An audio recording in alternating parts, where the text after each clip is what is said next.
Hi, and welcome to the Vlogger Interviews. You know, for some people, a vlog may really replace the old school photo album.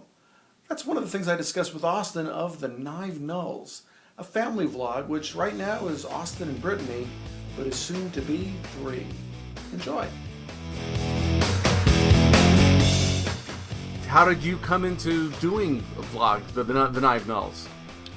Well, let's see. We started in, I think it was March of 2010, so it's almost been 2 years now, which is crazy. But I just started watching the Shaytards, and it wasn't too long after they had started doing the daily vlogs. And so I started watching them. I was like, this family's awesome. You know, they're funny, they're cool. And then my wife and I, Brittany, we had been married for, I don't know, 7-8 months. We were like, that's cool, we could do that. Like, let's just start making some videos like that. So we just started vlogging. We went on a vacation. We were like, yeah, let's just start now. So just started from there, and it turned into, I mean, we don't even vlog as much anymore. We're trying to get back into it, but you know, now I do a lot of skits and stuff. So, but that's how it started. We're just watching the Shaytards, and we were like, this seems fun, and we'd like to do that. So it was really you were doing it for fun in the beginning, or you probably still are doing it for fun. Oh, absolutely, yeah. I mean, well, we were just watching them, and we were like, they're having fun, and we have fun too, so why not just film it like they do, you know? We just thought it'd be fun to share it with people, just because we're always wanting to do crazy stuff, and we always just have fun, no matter if it's on camera or off. So how often do you do it? How often do you put up a vlog or put up anything? Well, it's changed ever since we started, just because kind of our schedules and everything. I work nights, you know, she works during the days, and so we don't see each other as much as we'd like. But like currently, I put up a video on Monday and Thursday, and I do a skit on Thursday, and then I'm trying to get a series going where viewers submit videos of themselves as kids or their kids doing cute things, and I talk about it on Mondays. But shortly here, hopefully, we're gonna start uploading more vlogs. I just uploaded one today, actually. So we're trying to get back into the vlogging aspect of it. It's just tough because we don't see each other as much. So, you know, it's on the days that we do see each other, we're like, we'd kind of like to just catch up, you know. So yeah, you have such a high level of energy. I was going to ask you how you maintain that every time. You know, every video has this incredible level of, you know. I've always just been kind of, I don't know, just I love life, and I just love, you know, I don't know, I've just always been a really vibrant, like, I love talking to people, and just, I mean, I love life, really, at the end of the day. And so, and sometimes it gets annoying. I mean, you know, my wife, you know, she'll laugh at me, she'll tell me, yeah, you're funny, and then she's like, but shut up, you know? It's like, and she says that in the video. Right, yeah, she's like, you're just so much sometimes. But, you know, I mean, I think that's, you know, really that's kind of, I guess one of the things that I like about us is that we're both so goofy and just kind of out there, but at the same time, you know, I feel like we complement each other a lot. So, well, what is it that motivates you to share so much of your life like this? You know, honestly, I love just like I said, I love talking to people, and I feel like, you know, with YouTube, it's a whole new way to just get to know people. Like, there's people I've never even met in person that I would consider my, you know, decently good friends on YouTube. And, you know, whether it's other YouTubers that I've, you know, collabed with, or just that make videos, or if it's just a viewer. Like, there's a few viewers that hardly ever make videos, but, you know, I know them by name, and we'll talk and tweet each other. And, you know, I just love that kind of interaction. I mean, obviously there's, you know, sometimes there's a fine line to draw, I guess, as far as how much you want to, because some people are, you know, kind of weird on the internet, you know, that's just, it kind of comes with the territory. But well, you talked about that issue, actually, when you're talking about the naming your future baby. Right. And yeah, and the idea of, you know, letting the name out and that sort of a thing. So how does privacy enter into this? You've got a few thousand followers now, and probably going to keep growing. So it's something we definitely have started to talk about more, especially you know, it's gotten to a point where a few people here in Kansas City have like there's been people that have commented on our videos like, oh, I live in Kansas City, or like one time someone tweeted us and was like, I just saw you. And I was like, I don't know you, And so like we've definitely kind of been a little bit more aware of that than we were in the beginning. But like as far as the name thing goes, we talked about it, and we I mean I think it's usually preferences when it comes to that kind of stuff. Like the Shaytards, for instance, they've kind of kept their names safe. And there's other people like Nulls. I don't know if you know Nulls. Sure. He has, he calls his kids by their names. So it's just kind of a preference thing. And Brittany usually has to tell me this because I'm so open a lot of the times. And she's like, maybe just because you have some friends on YouTube doesn't mean everyone's your friend. I've had to really kind of rethink in that way. Right, especially as you get more and more followers and that sort of a thing. What you're doing, the vlogging and vlogging your family life, essentially, is kind of a modern replacement for the old school photo album. What do you think about that? Oh, absolutely.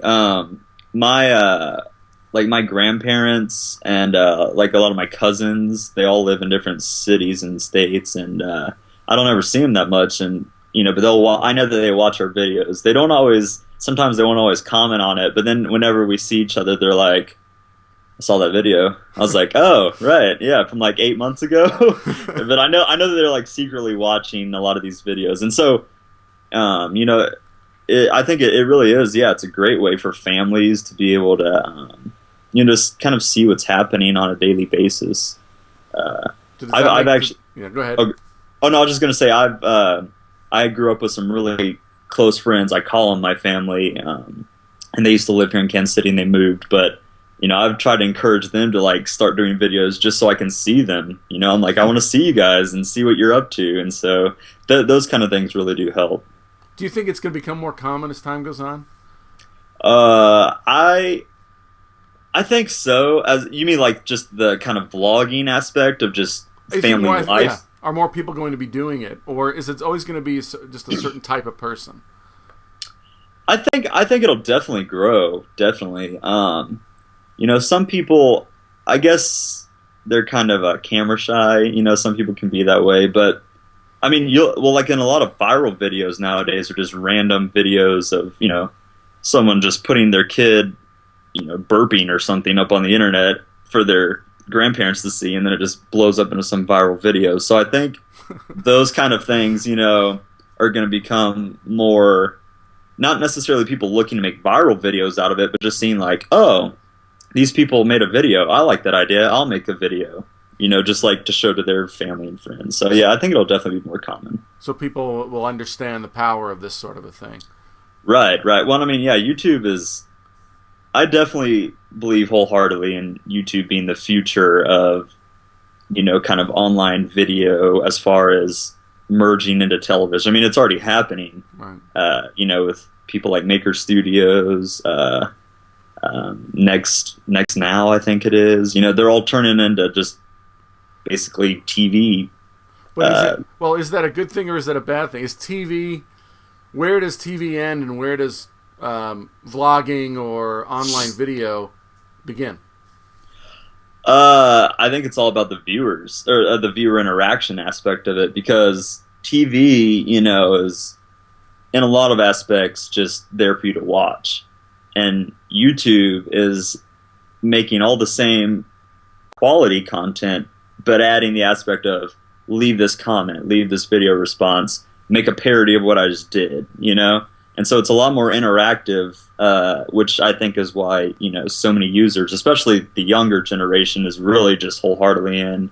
And it's reaching up to the top. It's just becoming everybody's into it. Where do you see it developing for you?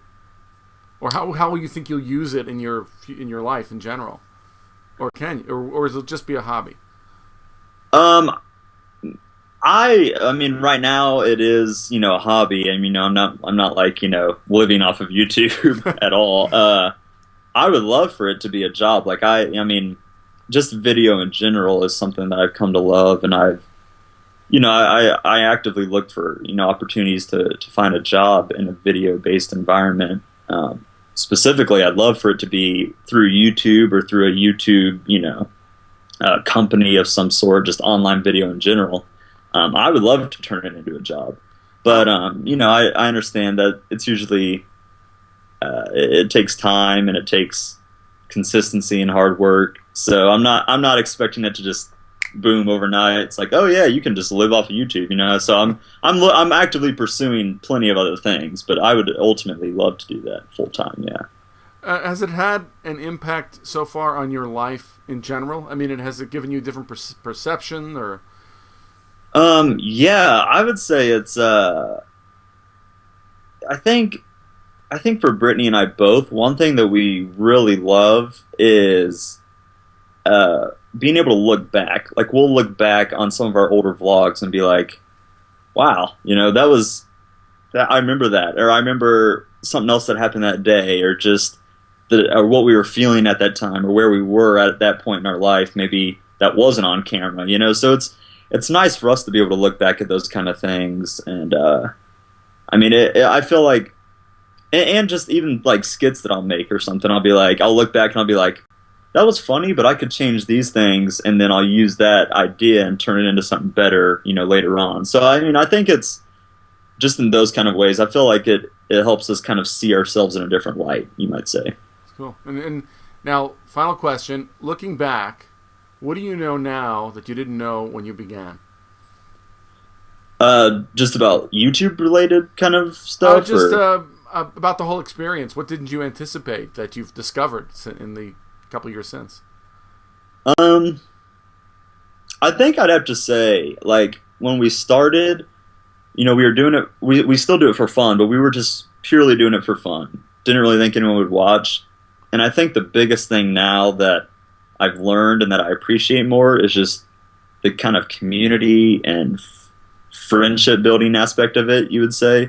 Like, I actively look to, you know, when someone follows me on Twitter, I thank them. I mean, unless it's like some spam bot or something, you know. I'm like, hey, thanks for following me on Twitter. I really appreciate it. Like, I really kind of feel like embracing that aspect of it is really what's most gratifying, you know. And like being able to see people say stuff like, you know, you made me laugh and I was having a bad day, or you guys inspire me to, I hope I have a relationship like you one day. Those are the kind of things that I didn't expect would ever be said, but now looking back on it, you know, I'm like, wow, that's cool, and I want to, you know, I want to live my life in a way that can, you know, keep people thinking those kind of things. Thank you, Austin. Remember to check out his channel, TheNiveNulls, on YouTube.